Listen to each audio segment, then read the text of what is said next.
Aujourd'hui, on parle du Benq SW271C, un écran très intéressant, un écran 27 pouces 4K, polyvalent photo et vidéo, qui a beaucoup d'étouts dans sa manche.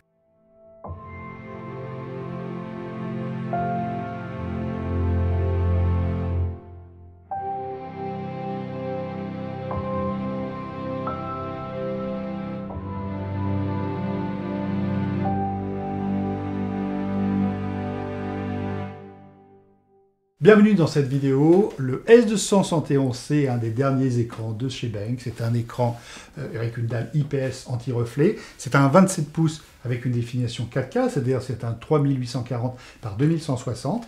C'est un écran à calibration hardware, c'est-à-dire que c'est un écran 10 bits qui affiche donc 1 milliard de couleurs. Voilà. C'est un écran extrêmement polyvalent. Il est vraiment positionné dans la gamme photo chez Benq, même si au final, il a vraiment de grandes capacités en vidéo. Hein, voilà. Donc, il est annoncé pour 99% de couverture en Adobe RVB, 90% DCI-P3 et bien sûr 100% en sRVB ou REC 709. Hein, voilà. On verra après comment le calibrer et les résultats qu'on obtient. Alors, un peu plus d'informations tout de même. C'est un écran en connectivité, on a un USB-C. Alors, l'USB-C est très pratique sur un écran à calibration hardware. Je vous rappelle que quand vous avez un écran à calibration hardware, vous devez brancher le câble d'affichage, normalement, plus un câble USB. Pourquoi? Parce que les informations vont rentrer dans l'écran, la calibration est dans l'écran, et donc on a besoin de pouvoir envoyer des informations. Et les câbles d'affichage, HDMI, DisplayPort, etc. ne suffisent pas, ne permettent pas ça.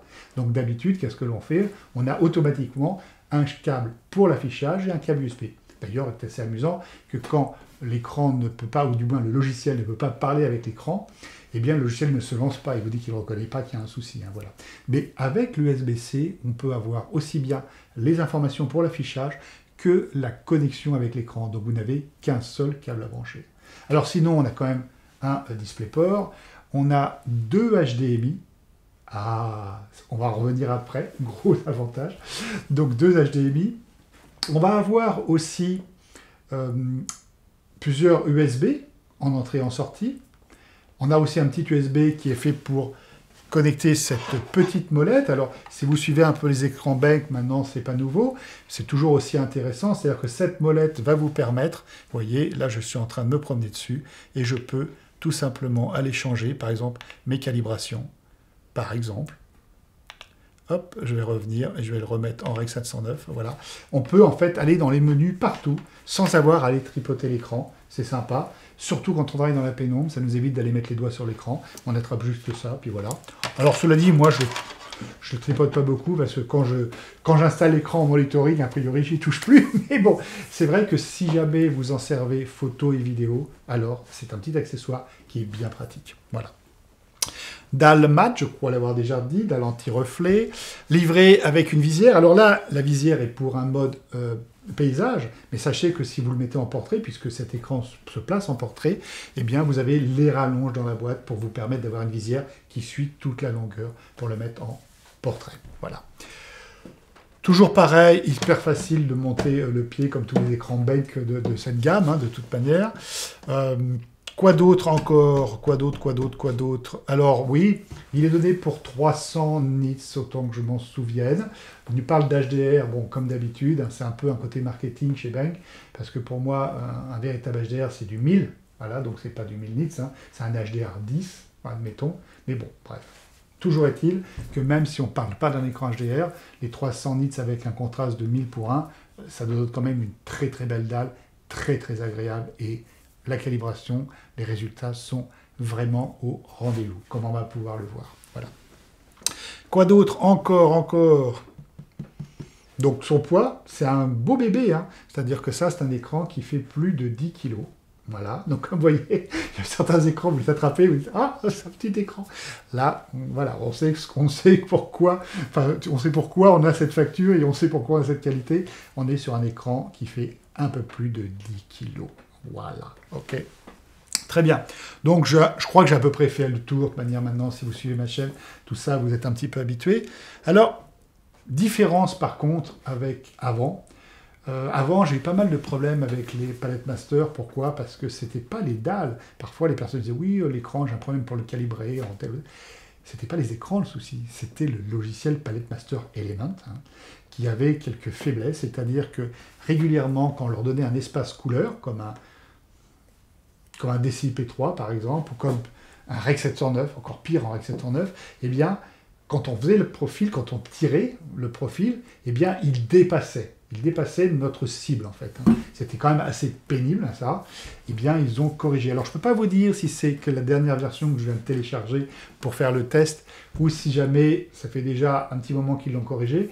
Toujours est-il qu'il a été corrigé, et maintenant, en effet, quand on donne une cible ici, tiens, ça fait du bien, parce que moi, c'est vrai que ça m'énervait un peu de voir des dalles qui avaient des grandes capacités et qui se retrouvaient un petit peu limitées et avec une mauvaise réputation. Certaines personnes auraient une mauvaise réputation, alors que ce n'était pas du tout l'écran, c'était purement le logiciel qui était en cause. Donc ça a été réparé. Petit détail, j'ai fait, comme vous voyez, je l'ai installé ici. Alors, je l'ai installé sur d'autres Mac, mais je l'ai installé entre autres sur un Mac mini. Donc, le Palette Master Element qu'on va télécharger fonctionne avec un Apple Silicon, il n'y a pas de souci. Hein, voilà, donc intéressant aussi. C'est important de le dire, voilà. Intéressant sur ce Palette Master, c'est qu'il marche avec beaucoup plus de sondes qu'avant. La liste est plus importante. Alors, je vais vous mettre ici la liste, enfin là plutôt, parce que je crois que je suis à gauche, donc là, je vais mettre la liste parce que je ne me rappelle pas par cœur, mais entre autres, les Spyder, les displays, aussi bien les displays Pro que les Spectro. Enfin, on a une liste un peu plus étendue qu'avant, donc c'est très très très bien, hein, voilà. Toujours est-il que, quoi d'autre encore, vous rappelez? Alors oui, je vous ai parlé tout à l'heure, je vous ai dit qu'il y a 2 HDMI. Ça, c'est enfin, à chaque fois, Beck me parlait de la possibilité de pouvoir avoir un affichage de 2 flux. Génial, super. Sauf que tous les écrans, ils étaient en fait avec un HDMI. Donc, ça veut dire 2 flux informatiques. Mais on ne pouvait pas faire entrer 2 caméras. Pourtant, ça peut être vraiment pratique d'amener un tel écran comme ça. Si vous devez l'emmener, que vous n'avez pas beaucoup d'écran et que vous voulez avoir l'affichage de 2 caméras en même temps, ça peut être sympa de pouvoir, puisqu'il peut.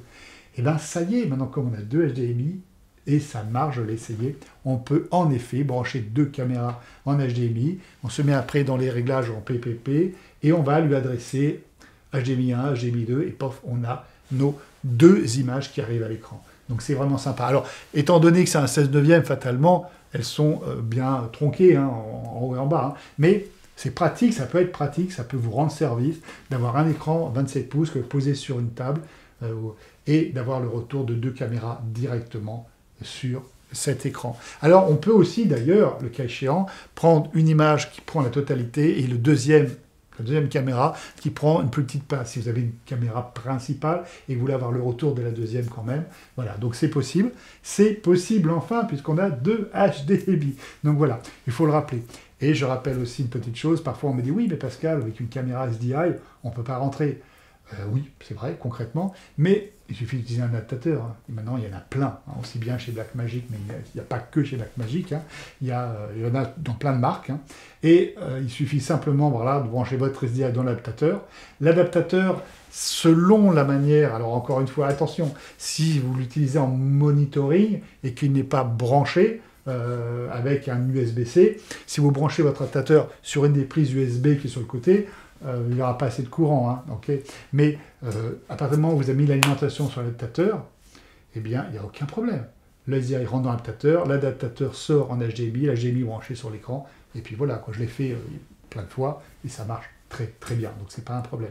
C'est vrai que ça pourrait être sympa qu'il rajoute un petit SDI, voire 2, hein. C'est vrai que c'est sympa. Mais dans toute cette gamme d'écrans, d'ailleurs pour les concurrents, c'est exactement pareil. Il n'y a aucun écran comme ça qui a des SDI en direct. Alors bon, encore une fois, dans le sac, on a la plupart du temps un adaptateur, donc bon, pas très très grave cela dit. Mais bon, en effet, il n'y a pas de SDI en direct. On est d'accord. Alors, maintenant, on va aller regarder comment on fait une calibration. Plusieurs fois, vous m'avez posé cette question. Je parle de tout ça, j'explique que c'est rapide et que c'est facile. Et certains m'ont demandé de voir comment ça se passe. Alors, je me suis dit que j'allais vous filmer une calibration sur cet écran avec ce Mac Mini. Et comme ça, vous allez voir que c'est très très simple. Hein. C'est d'autant plus simple, en fait, il faut comprendre que lorsque vous calibrez un écran en 8 bits, eh bien, si vous voulez avoir une calibration assez fine, vous devez faire un précal. Qu'est-ce que ça veut dire? Ça veut dire que si votre écran est totalement en vrac par rapport à la cible, bien sûr que le profil va venir ramener, mais il va avoir du mal à être précis puisque vous êtes parti de tellement loin qu'il va avoir du mal à vraiment coller sur la ligne, d'accord? Alors on fait un précal, c'est-à-dire pour ramener, alors on va ramener les canaux, rouge, vert, bleu, la luminosité, le contraste, avant de faire la calibration, pour ramener quand même les réglages près de notre cible pour que la calibration soit plus fine. Ici, sur un écran à calibration hardware, on n'en a pas besoin. L'écran, en fait, ou plus précisément le logiciel, parle avec l'écran. Donc la sonde est installée, il envoie une information, il le voit et il change tout seul à l'intérieur. Il n'a pas besoin de toucher les boutons. C'est une calibration hardware. Donc c'est quand même vachement sympa. D'ailleurs, vous verrez que quand vous la lancez, on va le regarder, vous allez voir qu'au départ, il va commencer à faire un précal qui prend plus ou moins longtemps. Petit avantage, avant d'ailleurs, sur le Palette Master Element, ça prenait un certain temps à faire le précal, je ne savais pas pourquoi, préparation de la lutte, etc. Ça prenait un temps de dingue, et là, c'est redevenu un peu ça aussi, c'est pareil, c'est redevenu dans l'ordre, c'est raisonnable en temps. Hein, voilà. Donc il fait automatiquement le précal et la calibration, et c'est extrêmement simple. Hein. Ce qui vous reste vraiment à faire, mais c'est important, souvent les gens l'oublient, n'oubliez pas que la chose la plus importante dans une calibration d'écran, c'est la luminosité que vous mettez. Alors, certains d'entre vous, ça me fait toujours un petit peu rire, me disent « Ah oui, ben moi je mets la norme ». Ok, on met la norme, REC 709, pourquoi pas. Mais ça marche que si jamais votre pièce, elle est aussi à la norme. Si votre pièce n'est pas à la norme, utilisez la norme, et ben vous allez vous planter. On est d'accord que si vous faites la norme, vous la faites totale. C'est-à-dire l'écran, ok, bien sûr, donc tout, voilà, le gamma, la luminosité, l'espace, ok, très bien, mais la pièce aussi. Donc, température de la lumière de la pièce, proche de celle de l'espace, vous avez, et, encore une fois, une luminosité qui est en rapport, qui est dans la norme. Pour vous aider, je vous dirais que vous pouvez, même avec votre sonde, alors on ne l'a pas sur le Palette Master Element, mais si vous avez une Display Pro, il vous suffit tout simplement vous avez un outil dans le logiciel Display Pro qui vous permet de prendre la luminosité de la pièce en luxe. D'accord? Voilà. Alors, vous inquiétez surtout pas sur les informations quand il vous dit j'ai tant de luxe, il faut vous mettre tant. Il est un peu dans les choux, hein, à ce niveau-là. Toujours est-il que, en tout cas, ça vous donnera le nombre de luxe. Et le niveau raisonnable, c'est que vous allez mettre entre 30 et 40 candélas de plus que votre pièce. Ça veut dire que si dans votre pièce, vous avez 50 luxe, vous allez être autour de 85 candélas à régler pour que ça se passe bien. Et voilà. Donc c'est un peu, ça va vous aider un petit peu. Ça va vous aider aussi à comprendre pourquoi on est autour des 47 candélas quand on fait un DCI-P3 et on est un affichage, on est dans le noir. C'est assez logique. Hein, voilà. Donc toujours est-il qu'il faut être entre 30 et 40. Voilà. Et attention aussi, car cette norme, elle va bouger aussi au niveau du gamma. Alors, je suis un petit peu trop technique sur cette vidéo, peut-être, qui est surtout axée sur cet écran, mais encore une fois, faites attention, faites très très attention à la luminosité, parce que ça, c'est même plus important que l'espace couleur. Je sais que ça paraît dingue, je sais que certains d'entre vous vont être choqués, mais si vous vous plantez sur la luminosité par rapport à votre pièce, vous serez totalement en vrac, aussi bien sur les retouches photos que sur les étalonnages de films. C'est clair et net, hein, d'accord? Voilà. Toujours est-il que maintenant, on va les regarder. Vous allez voir qu'utiliser un Palette Master Element, c'est vraiment très très simple. Donc, on va tout de suite aller voir comment ça se passe. Alors, je lance un Palette Master Element. Point important, la première fois, vous devez vérifier si votre sonde est bien reconnue. Moi, la première fois que je me suis connecté, il n'avait pas reconnu la sonde, donc il faut regarder dans la liste. Alors on voit qu'il y a quand même pas mal de... Moi, il s'était mis à i1 Pro 2, hein, voilà, bon, voilà. Donc on voit qu'il y a quand même pas mal de sondes aujourd'hui. Il y a plus de sondes qu'avant, en fait, qui sont reconnues. Hein. Donc il y a l'i1 Pro 2, les Spider, Display et Display Pro Plus, i1 Pro, i1 Pro 3, i1 Studio, Spider 4, i1 Display Pro, Color Monkey Photo, Spider 5 et l'i1 Pro 3 Plus. Ok, bon voilà, donc moi c'est bien une l'i1 Pro Plus. Si jamais vous avez besoin de changer parce qu'il ne reconnaît pas votre son, n'oubliez pas de faire vérifier le capteur ensuite. Donc on se met en avancée. On va faire démarrer. Et ici, on voit qu'il reconnaît bien sûr l'écran. Ici, je clique sur suivant. On voit qu'ici, par défaut, il nous propose l'Adobe RVB, il nous propose le SRVB, bien sûr, pour tout ce qui est web. Ici, il nous propose le DCI-P3 ainsi que le REC 709. Mais si vous le désirez, il suffit ici d'aller cliquer sur Custom et de rentrer les primaires, par exemple, d'un REC 2020. Et auquel cas, eh bien, vous pourrez évidemment tirer un profil pour un REC 2020. Donc, je reviens ici. Je vais me mettre en Adobe RVB. Ici, si je veux, je peux en effet aller choisir un P3, mais je dois aussi pouvoir me mettre, par exemple pour le REC 2020, je pourrais reprendre les primaires aussi du REC 2020 si j'en ai envie. Donc là, je vais aller, bon, hop, c'est ça, d'abord il faut que je clique ici, et je vais revenir sur D65. Ok, donc je vais revenir ici sur mon Adobe RVB, et ici je vais le mettre à 80. Je reste en gamma à 2.2, très bien, et je fais suivant. Plusieurs choix possibles, alors déjà à quel endroit on va le placer, on voit qu'il y a 3 emplacements où on peut stocker des profils. Ici on peut être en V2 et V4, donc à voir selon votre utilisation. Et ici, plusieurs jeux. Alors sur un écran à calibration hardware, un écran de qualité, vous pouvez vous mettre en grand, même si au final, en moyen et grand, j'ai toujours vu à peu près le même résultat, en sachant que si vous vous mettez avec un espace de moyen, il y aura moins de patchs, comme vous voyez le nombre de patchs, et si je me mets maintenant en grand, clac, voilà, il y en a beaucoup plus. Petit, c'est vraiment pour des écrans, je dirais des 8 bits, qui ne sont pas d'une grande qualité. Alors là, je peux me mettre en moyen pour que ça aille un peu plus vite. Maintenant, pour vous, mettez-vous en moyen ou en grand. Je fais démarrer la mesure. Il va me demander de mettre en place la sonde. Voilà, donc si je fais continuer. Et il va me proposer d'installer la sonde. Alors, pensez toujours à incliner votre écran pour qu'elle tienne bien. Et là, je n'ai plus qu'à faire sur continuer. Et comme c'est un écran à calibration hardware, je n'ai pas à caler le canal rouge, vert, bleu, la luminosité. L'ordinateur parle avec l'écran et l'écran s'auto-cale tout seul.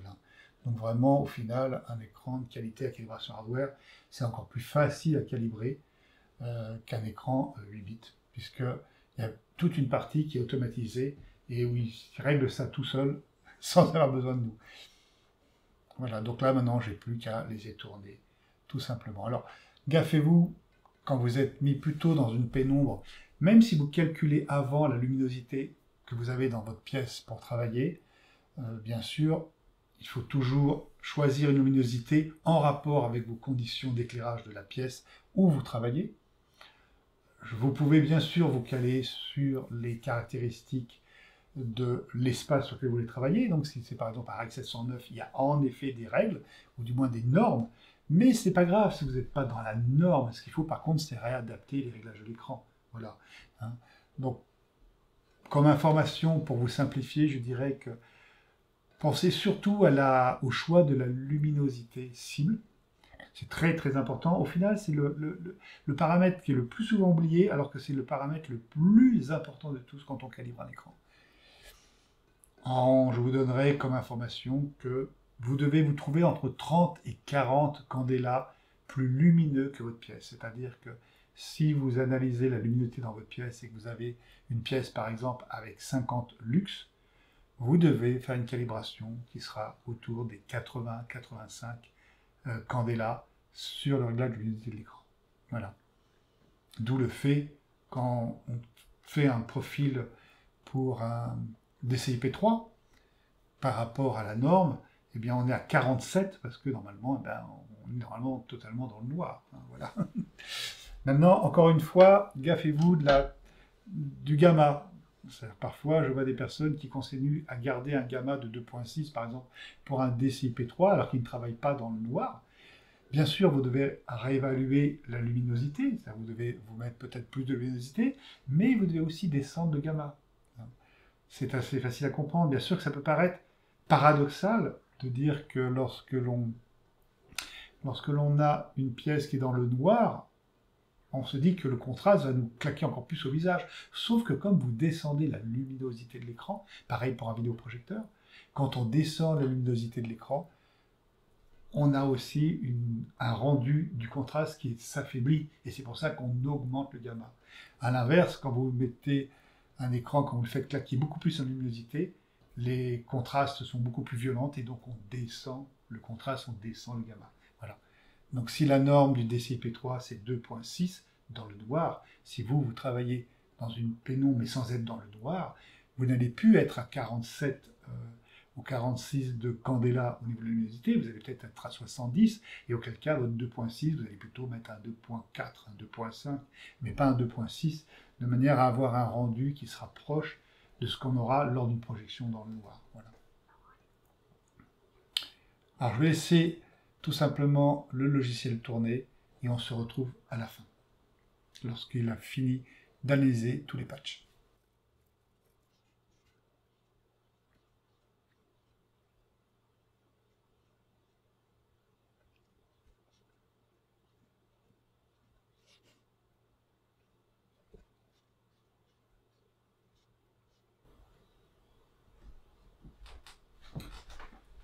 Alors on se retrouve à la fin.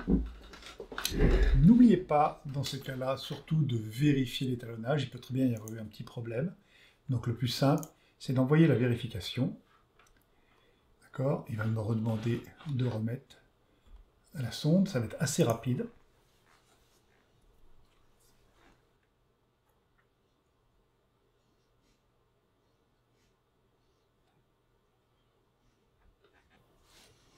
Et voilà, donc il nous a fait une valeur de calibration, un delta erreur de 0,98, ce qui est vraiment très très bon. Et on a les différentes informations. On n'a plus qu'à faire terminer. Et voilà, notre calibration est finie. Donc comme vous avez pu le voir, c'est assez simple à faire. Hein. Voilà, vous pensez... Alors petit point, je me suis déjà fait avoir au début, je vous rassure. Donc petit point, quand vous faites plusieurs calibrations, avec plusieurs cibles, faites bien attention de bien mettre calibration dirigée vers l'espace calibration 1, parce que si vous le faites pour 3 calibrations et que vous laissez sur calibration 1, qu'est-ce qui se passe? Il écrase celle d'avant, hein, évidemment. Donc faites attention que vous mettez la première, par exemple, moi je sais que je mets en 1 Adobe RVB, je me garde un Adobe RVB sous le coude, en 2 je mets un Rec 709 et en 3 un DCI-P3, mais ça peut être 3 Adobe RVB avec des luminosités de pièces différentes, ou ça peut être... Enfin, c'est à vous de voir ce qui est le plus pratique et le plus utile pour vous. Hein, voilà. Donc, comme vous avez pu le voir, c'est quand même extrêmement simple. Alors, pour ce qui est des résultats, là aussi, d'habitude, je vous mets une petite image que je vous fais voir. J'ai trouvé que ça pouvait être sympa de vous faire voir qu'avec vos propres outils, sans avoir des outils payant, eh bien, on peut vérifier un petit peu, c'est-à-dire on peut comparer l'espace cible avec l'espace qu'on a obtenu. Avec un simple utilitaire ColorSync, on peut le faire avec une petite astuce. On va aller voir ça tout de suite. Et j'ai aussi utilisé c'est un DisplayCal, un outil DisplayCal.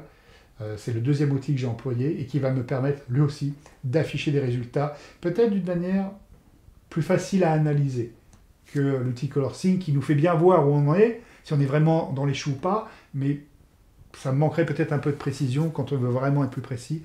Le deuxième outil va nous le permettre. Donc on va aller voir maintenant cette comparaison entre les espaces cibles qu'on voulait obtenir et ce que l'on obtient avec ce bank SW271C. Alors je profite pour vous faire voir une petite astuce si vous êtes sur un Mac. Si vous voulez regarder un peu le résultat, comparer en fait votre résultat par rapport à la cible. Alors on va ouvrir tout simplement... je vais ouvrir deux choses. Je vais ouvrir... Alors, ColorSync Utility, que vous avez sur votre Mac. Hein. Et je vais ouvrir un deuxième outil aussi, qui va aussi me servir à peut-être aller un peu plus loin. Ça va être, je vais ouvrir ICC Profile Info, voilà. Voilà. Donc ça, on va l'amener là. Je vais amener ça comme ça.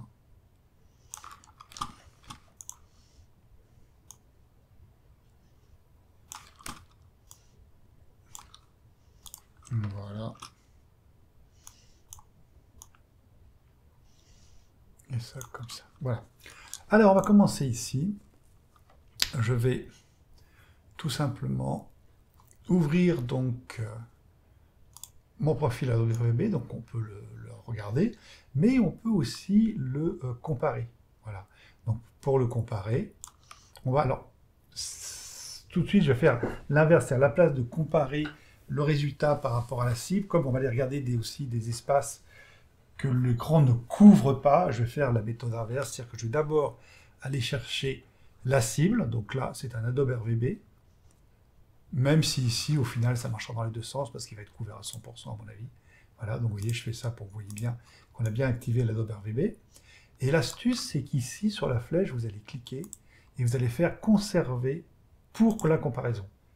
Et maintenant on va cliquer notre deuxième, donc le profil que l'on a créé, tac, et voilà, les deux se mettent l'un sur l'autre, et comme ça on peut les comparer. Donc on voit, là les petites différences que vous voyez, c'est là où il y a une petite perte par rapport à d'autres Adobe RVB, donc c'est très très faible. Alors si, ici c'est pas automatiquement facile de se rendre compte à combien, enfin de combien est la perte, ici je vais aller mettre notre résultat dans l'autre outil. Alors il faut d'abord que je le trouve, il est là. Alors je jette dedans, pouf, crac. Là bien sûr il paraît gros, pourquoi? Parce que les pointillés qui sont la cible d'analyse, c'est du SRVB. Non, bien sûr l'Adobe RVB est beaucoup plus gros, donc là je vais aller choisir Adobe RVB, et pan, vous voyez qu'on colle vraiment à la cible, quoi. La calibration colle vraiment à la cible. Si je change cette représentation pour une qui est un peu plus connue, voilà, on voit que au niveau des pointillés et du profil, on est très très proche, c'est ce que l'on voit aussi ici. Donc voilà, donc impeccable pour l'Adobe RVB. On va les faire ici pareil, on va les choisir un Rec 709. Voilà, donc là par contre, je vais annuler tout, effacer toutes les comparaisons, voilà, crac, crac, Rec 709. Donc ça, c'est la cible. Je fais conserver. Et je viens regarder le Rec 709 que j'ai obtenu, crac, voilà. Donc on est pas mal du tout. Hein. Bon, c'est logique que si il suit l'Adobe RVB, fatalement, il n'y a pas de raison qu'il ne couvre pas le Rec 709, hein, puisqu'il est beaucoup plus petit. Donc avec l'autre outil, je vais aller chercher le profil que j'ai réussi à obtenir, qui est celui-ci. Tac. Voilà, donc comme vous voyez, c'est beaucoup plus petit que l'Adobe RVB, fatalement. Et ici, je vais chercher comme cible le Rec 709. Alors, il est où mon Rec 709? Il est là. Pouf, voilà, crac. Comme vous voyez, on est vraiment bien. Hein, on est vraiment collé dessus, il n'y a pas de souci. Comme on peut le voir ici, tout va bien. Je vais abandonner de ce côté-ci ma comparaison et je vais aller chercher un DCI-P3, POC. Donc là, c'est beaucoup plus gros. Donc là, fatalement, logiquement, notre écran ne le couvre pas à 100%. Hein. Donc je fais conserver pour la comparaison. Et je vais aller chercher ici ce que j'ai obtenu en DCI-P3. Il est là. Pof, voilà. Donc là, c'est vrai qu'on a du mal à se rendre compte, bien qu'on voit qu'il y a plein d'endroits où c'est blanc, ça veut dire qu'on est en train de dépasser. C'est-à-dire que le blanc, c'est la cible. Donc quand on voit qu'on est blanc, qu'on n'est pas foncé comme ça, c'est que l'espace de cible est bien plus gros et qu'on ne l'atteint pas. Mais on va le voir de l'autre côté de manière peut-être plus simple. Donc je vais aller chercher mon DCI-P3, je vais le mettre là. Pouf, vous voyez, beaucoup plus gros. Et je vais aller chercher ici mon DCI-P3. Donc voilà, crac, tac. Donc comme vous voyez, on ne le couvre pas complètement. Hein, on le voit ici d'ailleurs, le vert. Voilà, il est tout blanc. Il est un peu pastel parce qu'en fait, ben voilà, notre écran n'arrive pas à le couvrir. On va chercher ça sur une autre présentation. Crac. Donc voilà, vous voyez que... Mais on est pas mal, hein, on est pas mal du tout, hein, DCI-P3. Alors, c'est vrai que j'ai fait un petit peu le singe en créant une cible, une target en Rec 2020, alors qu'évidemment, c'est pas un écran qui va couvrir le Rec 2020, mais bon, j'ai trouvé que c'était intéressant, c'est intéressant d'essayer pour voir. Donc ici, je vais pareil, je vais effacer la comparaison. Je vais aller activer un Rec 2020. Je dois en avoir un, j'imagine. Ouais, il est là. Pof, voilà. Donc voilà le Rec 2020 qui est énorme, énorme, énorme. OK. Et ici, je vais aller chercher. Alors déjà, je conserve pour la comparaison. Et je vais aller chercher le Rec 2020. Voilà, pouf. Donc comme vous voyez, là, bon, ben là, il n'y a pas de doute, c'est bien l'intérieur, donc on voit bien la différence. D'accord, on n'a même pas besoin d'aller de l'autre côté pour se rendre compte qu'il ne couvre pas, mais ce qui est bien, c'est qu'il est quand même assez homogène, c'est-à-dire qu'il est dedans, à l'intérieur, mais il n'est pas décalé vers une déviance chromatique, vous voyez. Simplement, on n'arrive pas à avoir des couleurs aussi saturées. L'écran ne va pas réussir à les afficher, quoi. Donc, ici, je vais le faire quand même, pour jouer le jeu. Donc, mon Rec 2020, crac, poum, voilà. Et ici, je vais aller chercher un Rec 2020. Alors, où est-ce qu'il est le Rec 2020 dans ma liste? Ici, Color Profile. Voilà, pouf. Et on voit évidemment que... On voit ce qu'on voit ici, quoi. On voit que... Voilà, quoi. Avec les endroits où c'est les pires, c'est par exemple, c'est le vert, quoi. On le voit ici, en effet. On voit autour du rouge. Donc là, en effet, on voit sur le rouge que ça fait mal. Et on voit que sur le bleu, ben, on est au final déjà plus proche, en effet, on le voit là. Voilà. Donc voilà. Donc, mais vous voyez que ColorSync vous permet déjà d'analyser un peu la possibilité de votre écran, du profil, en utilisant la fonction comparaison. Et en même temps, j'ai pu comme ça contrôler un peu les résultats avec ce SW271C, et je trouve que c'est vraiment pas mal du tout. On est bien d'accord que c'est pas un écran pour travailler sur du Rec 2020, mais si vous voulez vraiment afficher, non pas la totalité, mais beaucoup plus en Rec 2020, le budget ne va pas être du tout le même. Donc c'est intéressant, franchement c'est intéressant. Moi je trouve ça très très bien, d'autant plus que le résultat comment dire, en DCI-P3 est pas mal du tout, quoi. Hop, effacer. Je suis en DCI-P3 et je vais mettre maintenant mon DCI-P3. Voilà, quoi, je suis pas mal quand même. Je suis pas mal en DCI-P3. Bon, bien sûr, en Rec 709 et en Adobe RVB, il n'y a aucun souci. Hein. Je n'ai pas été faire le test en SRVB pour ceux qui font du web, mais bon, comme le SRVB et le Rec 709 sont les mêmes espaces, je n'ai pas dit que les primaires sont les mêmes, c'est dans le gamma que ça change, mais donc il n'y a aucune raison qu'on n'ait pas les mêmes résultats qu'en Rec 709. Hein. Donc ici, je remets le P3, qui est celui qui poserait à la limite qui est le plus juste. On sait qu'on ne le couvre pas, voilà. Mais on ne le couvre pas, mais franchement, il est pas ridicule du tout. Hein. Donc, comme vous avez pu le voir, c'est vraiment très très propre. Hein. Bon, sans surprise sur le Rec 709. Alors par contre, oui, surprise sur le fait que maintenant, avec la nouvelle version de Palette Master Element, en effet, le profil vient coller vraiment à ce qu'on lui a demandé de faire. C'est chouette, super. Adobe RVB, sans surprise aussi. Le DCI-P3, eh ben, je dirais que c'est sans surprise, mais par rapport à ce qu'annoncé, puisqu'il nous annonce à 90%, hein, mais c'est vraiment très propre. On n'a pas un DCI-P3 100%, on est d'accord, mais on est vraiment très très très bien. Hein. Petite surprise sur le Rec 2020, alors bien sûr, il ne couvre vraiment pas, logique. Hein. Voilà, d'ailleurs, il n'y a pas de concurrent, et encore moins dans cette gamme de prix, qui va le couvrir. Hein. C'est-à-dire qu'il faut vraiment monter assez loin pour le couvrir, ou même si on ne le couvre pas, en tout cas, le couvrir beaucoup plus, on va dire ça comme ça. Voilà. Toujours est-il qu'il n'est pas ridicule, et ce que j'ai vraiment aimé, c'est que, même s'il n'arrive pas à le couvrir, il n'est pas déformé. J'entends par là, il n'y a pas une déviance chromatique dans un axe. Vous avez vu, il reste bien centré, simplement, il n'arrive pas à couvrir la totalité de ce volume Rec 2020, encore une fois, sans surprise. Mais ça peut être sympa d'avoir une calibration Rec 2020 sur certains projets, ça peut être intéressant, voilà, parce que les primaires sont placés différemment, même s'ils ne couvrent pas, ça peut être intéressant d'avoir tiré une calibration Rec 2020, voilà. Donc, écran vraiment très sympa, moi je l'ai eu, Bank me l'a laissé pendant un mois, il me laisse souvent l'écran assez longtemps pour que je puisse vraiment regarder, voir les faiblesses, les points forts. Faiblesse, c'est pas une faiblesse, c'est une chose que je vous ai déjà dit. Personnellement, un écran 4K pour travailler, au niveau des menus déroulants, moi, voilà, personnellement, c'est trop fin, quoi. Quand vous connaissez que vous avez un pupitre ou sur Photoshop, si c'est votre deuxième écran pour retoucher avec votre palette, tout va bien. Mais si franchement vous devez lire des menus déroulants, on peut. Mais alors là, 27 pouces 4K, c'est carrément très fatigant. Moi, le 32, ça me fatigue déjà, je vais être clair. Personnellement, peut-être parce que je vieillis, toujours est-il que je préfère travailler avec deux écrans plus un écran de monitoring. Et auquel cas, le fait que ce ne soit pas un 32 mais un 27 en 4K, ça me convient vraiment bien. Moi, c'est un écran vraiment que je dois rendre. Et je regrette un peu parce qu'il me convient vraiment bien pour travailler. Pour être franc, il est vraiment, vraiment très agréable. Donc voilà, moi je ne suis pas, encore une fois, pour un 4K aussi petit. Voilà, je trouve ça fatigant. En monitoring, par contre, c'est nickel.